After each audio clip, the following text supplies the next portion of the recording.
So last morning in Murmansk, I'm heading off. Found out last night that this whale that they're putting up for the Arctic conference, which is going on all around me, it's pretty much closing off this whole place because Captain Russia's coming. But that thing and a crab cost 300 million rubles. That's about $30 million Australian. And the locals are kind of up in arms a little bit, going, that's a lot of money to spend on an art installation for a couple of days. But that's the way it goes in Russia. I wonder whether or not it actually did cost that much money. Anyway, this looks good though.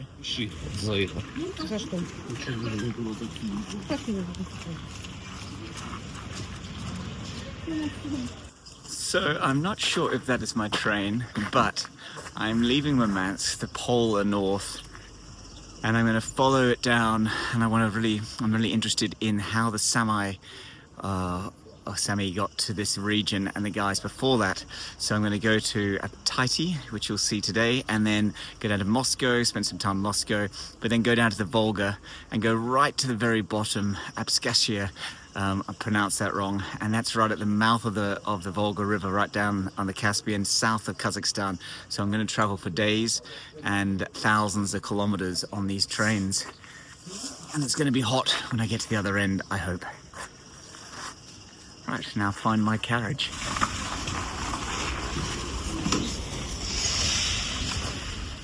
Okay, those of you who've not seen a Russian train, they're really good. Look at this.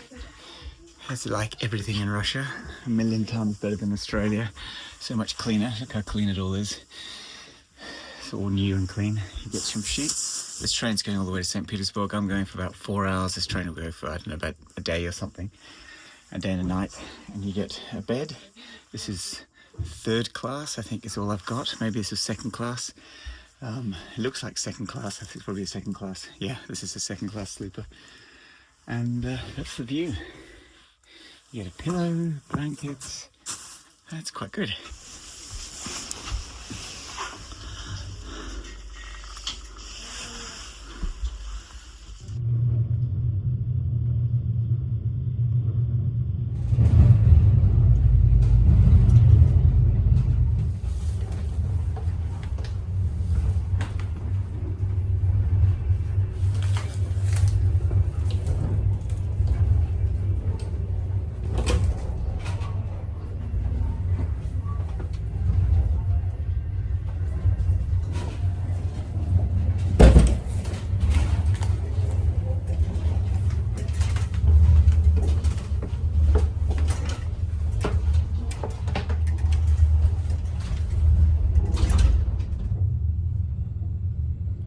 One of the reasons I'm doing this trip is to find out how people got up here initially, and I'm going to head all the way down to the Caspian now, which is days away.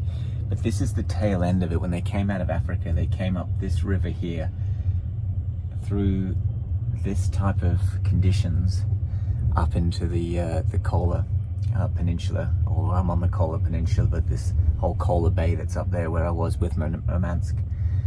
So just going through this country, it's giving me the tingles as I'm thinking about those first people that migrated up from the south up here into the cold. What were they like? Why were they coming? Were they escaping something, or were they moving towards something, or were they just being who they were and hunting and trapping? And this area has a huge significance in talking to, shamans, talking to other spirits, other areas. Why is that? Why do we have that here and not all over the world in different places? So these are things that are going through my mind as I'm looking at it and trying to think about how I map it, and then going all the way down into the Caspian, up the Volga, but also when I go to Kuwait and Iraq, how those people are related to these people up here and how they communicated together. It's fascinating.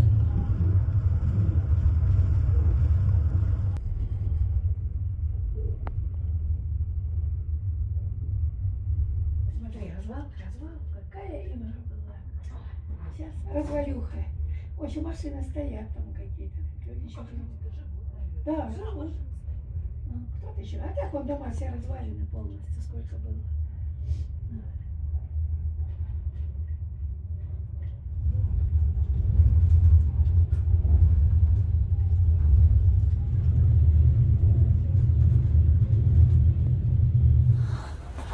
Well, This is Apatity, which is the processing place for the world's most pure apatite, which is just up the road here, and also a big ski tourist area, free skiing. So this train here that I've just been on is going to St. Petersburg. One this afternoon goes to Moscow, and it takes about a day to get either of those places.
Well, this is one of the world's biggest pieces of apatite, or apatite as they call it here, and this is the museum. What a museum of geology, of mining, unbelievable. Whole floor dedicated to the crystals of this Kola Peninsula, and that's because this is one of the richest mineral resources in the world here, all above the Arctic Circle. And I am fascinated by this because this is what I did my thesis on at Cambridge, on mining in the Arctic up here above the Arctic Circle, and then the consequences of potential mining in Antarctica. I want to ban and stop mining in Antarctica, but it's only done as a gentleman's agreement at that point in 1995.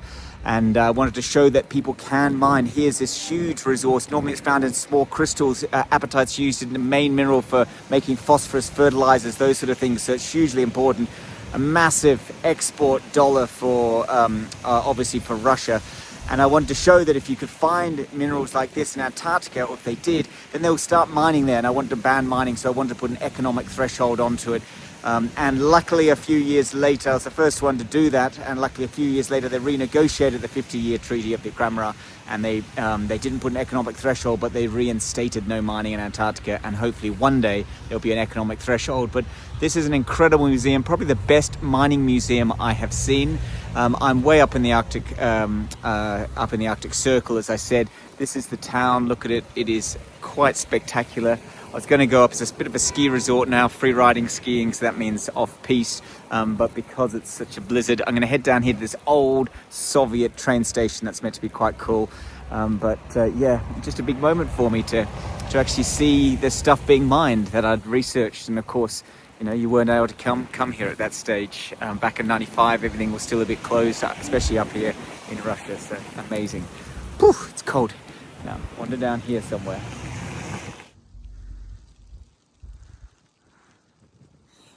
Well, here's the old railway station. Oh, you can't quite see it. It's just behind. It's completely snowed in. It's blocked off. The roof is caved in, but this is, geez, this is deep. This is, oh. Okay, hope I can get around here. It's snowing pretty hard, pretty heavily. Oh, is that a big drop off? But there it is, look at that. Oh, no. Okay.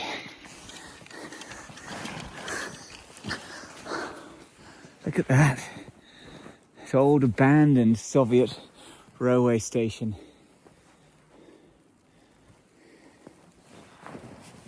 Let's go check it out.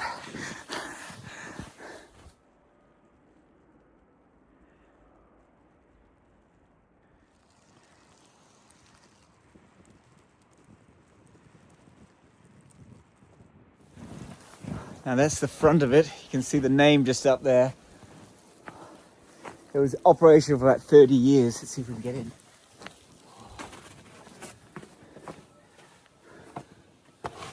Jeez. Stand away from the edge. Look at these big pillars. How spectacular. Like, this isn't the Arctic Circle. This is just this mining town. This massive, colossal train station. You think what this is like in Australia.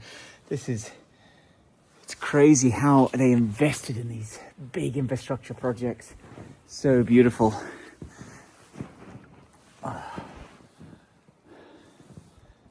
It's a little bit creepy. It's eerie. There's no one else here and you can't get a car down here, so it's the only graffiti I've seen in all of Russia so far as well. It's not bad as well. Although that looks like kind of Chinese, so it's probably not even Russian graffiti. I don't know what that is. It's like a Tetris thing.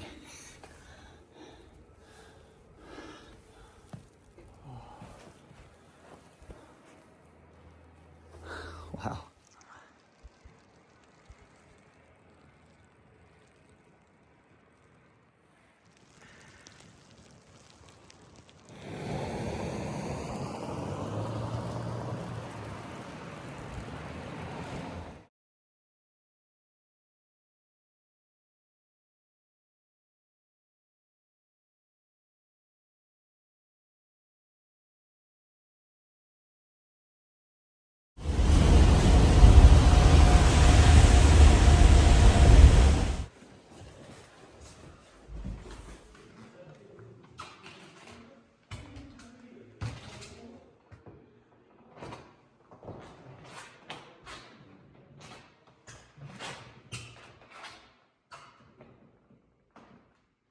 У нас может быть несколько тысяч человек. Самое большое количество самок у нас в Норвегии находится в Севере, Финляндии, Швеции. Потому что язык разделился на диалекты. Каждая страна, она как бы свою культуру. Well, behind me in that building, fascinating museum. It's the reason I basically put this whole day apart, just to see this small, look at this nothingness museum. Met the curator there. This is where they got a little bit of Sami history and or Sami history, so as they keep calling it here. And yeah, really interesting how the petroglyphs link into stuff that I've seen in other parts of the world. And this is really what I'm testing. I think I saw stuff there that I have to look through my notes. I'm rushing up here to go to another museum that closes in 10 minutes. On Gata and some of the rock arts I saw out there in the desert. Amazing. So I saw some figures there that look like some of the stuff I saw way up in the Cape, up in the top of Australia. And there's other ones that that link into figures that I've kind of feel like I've seen in South America. Petroglyphs. So different types of art. Now art could travel, could be a link of a trade route, and that's way bigger than anything anybody's ever seen before. So if I'm right on those things, that could be huge. And so that little museum there, anthropological museum, might be a little cornerstone on the puzzle of the world. And this is the other place, the Mineralogical Museum. I'm not sure if it's still open. It's a big geological place. Let's see. All right, that wasn't it. That was the Geological University. I don't know if I'm going to get time, but it's down here somewhere. Da. Bolshoi. So I think it's that big building, but that doesn't look like a museum. Anyway, let's see. Well, I think I have to give up. Palace of Culture. What a great title that is. I think that's what they call these theatres. I much prefer Palace of Culture to theatre. Anyway, I think she thought I needed to go over here. The Mineralogical Museum, which is meant to be awesome, full of rocks. Might just have to wait till next time I'm back, but I'm so glad I saw the Sami Museum. That has been something I've wanted to see. There's another one I can't get to because the roads are closed, but next time I come here, really interesting.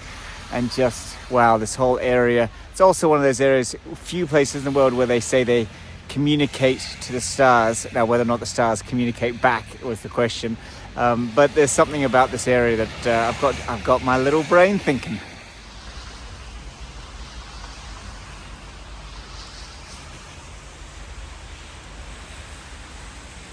Well, that was great. I found for the first time ever a tourist information shop. Hello. And they don't speak any English, of course, but it turns out that is the place down there, the cheeky monkey. She told me to go somewhere else. The Palace of Culture, indeed. But it turns out you need to have your documents checked for 2 days. You phone ahead, make an appointment. It's an official place, all that sort of stuff. Welcome to Russia. However, we bypassed the system. She called them up and said I could do tomorrow, but I'm on a train to Moscow tonight. So next time I come, I'm gonna have to advance 2 days before. I've got their number, and it's a thing to see in this beautiful part of the world. Time to get some food. I love it. There it is, and I'm in the town square. I've got 6 hours to kill now. It's 5 o'clock, train's at 11.